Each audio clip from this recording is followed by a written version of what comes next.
Father Abraham has many sons as Father Abraham.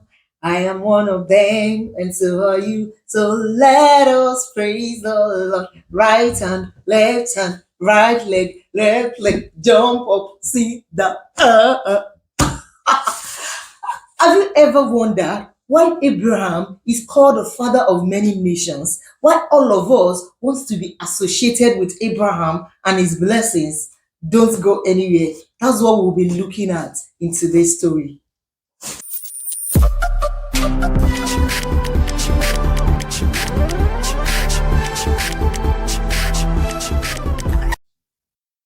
Hi everyone, welcome again to this channel where I share with you Bible stories, parables, principles, characters, and lessons. If you are a returning subscriber, thank you for coming back. And if you are new to this channel, you're welcome. So today I'll be starting an interesting series, and that's about Abraham. Abraham, the father of many nations. So, story. In the beginning, after the flood, during the time of Noah, I've shared that story before, and I'll drop the link in the description below. So, after the flood, the whole earth began to increase through the children of Noah. So, it got to a time that a man, Terah, was born. And this man, Terah, gave birth to Abraham, Nahor, and Haran. You can see I said Abraham because then his name was Abraham, not Abraham. And then Haran, Terah's son, gave birth to Lot. So Lot is Abraham's nephew. And after a while, Haran died, and Terah, father of Abraham and Haran, had to take care of this Lot.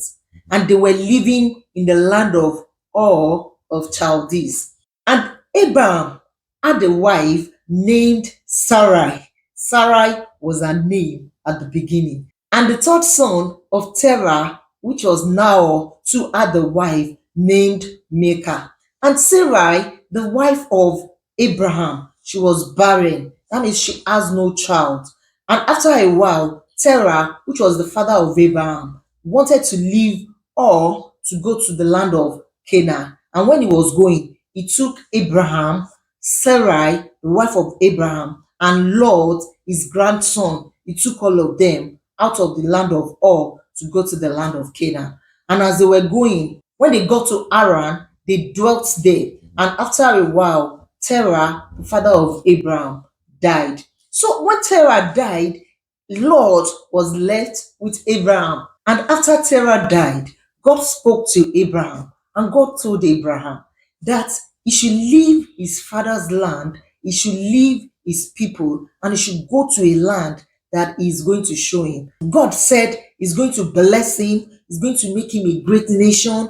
Through him, the nations of the earth will be blessed. That blessed is anyone that blesses Abraham, and cursed is anyone that curses Abraham. And that's why all of us want to be named after Abraham. You know, like the song, Abraham's blessings are mine. Abraham's blessings are mine. I am blessed in the morning, I am blessed in the evening. Abraham's blessings are mine.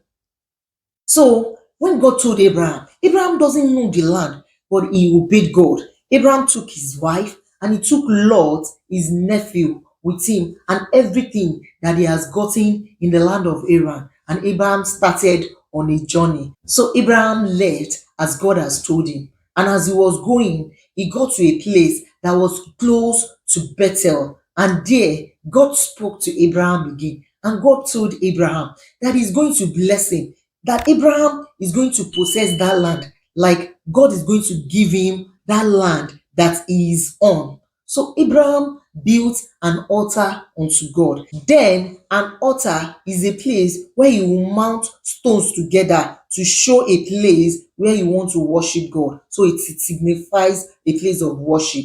So because God spoke to him there, he built an altar there unto God to worship God.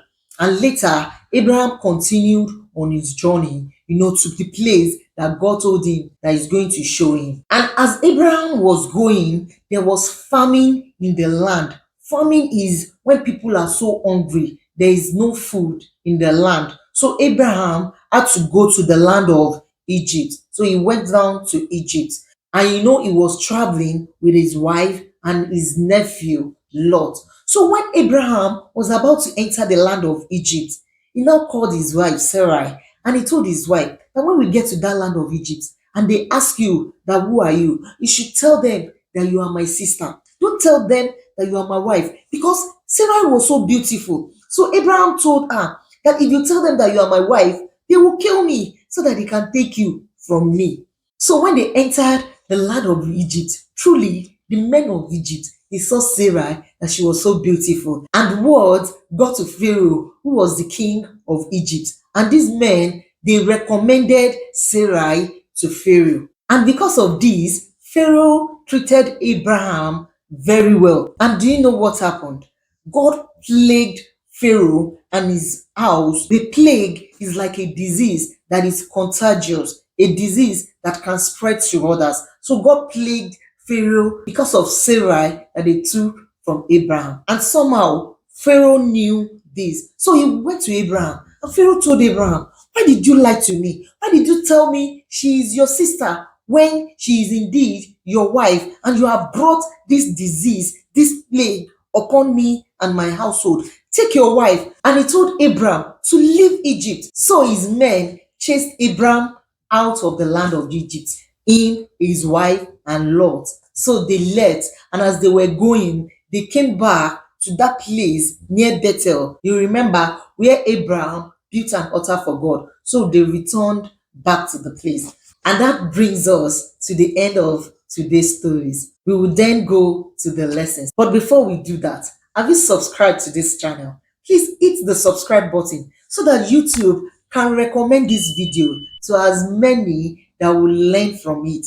Also, hit the like button. And if you've learned anything from the story, please drop them in the comment section below so that everyone that goes there will be able to read and learn too. So let's go into the lessons from today's story. And the first lesson from the story is that of trust and obedience in God.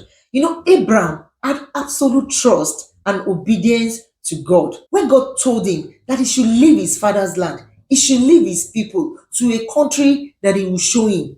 Abraham does not know the country, but he obeyed God. He left with all his family to that land that God was going to show him. That shows absolute trust in God. Also, he was willing to forgo, to let go of his comfort zone, things that he was already familiar with, to the unknown.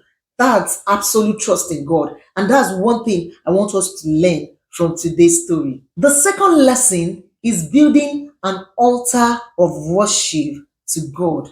Having a relationship with God. Like I said, in those days, they will put stones together to represent an altar where they worship God. But now we can build that altar in our hearts. We can have a relationship with God, through prayer. So when you wake up in the morning, before you go and brush your teeth and start the day's activity, have a time that you will talk to God, that you will fellowship with God, because God still speaks to people and he can talk to you. He can tell you things. When you create a time to fellowship with God, that's building an altar for God. And the last lesson from today's story is that it's not good to lie.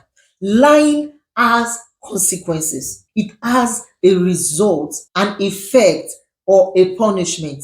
Not just on the person that is lying, but on others that might be affected by your lies. In this story, Abraham, because he doesn't want to be killed, when he entered the land of Egypt, he told his wife to lie that she is his sister. And because of this, Pharaoh and his household were plagued with a disease because of this lie. And also, Abraham himself and his family were sent out of the land of Egypt when the lies were discovered. So lying has consequences because it is a sin that God does not like. You can imagine if you lie that somebody pulled your ear when nobody did.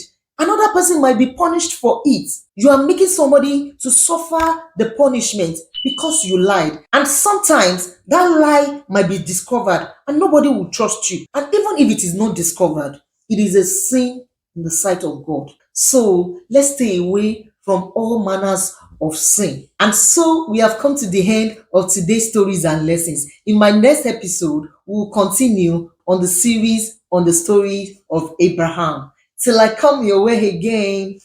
Bye.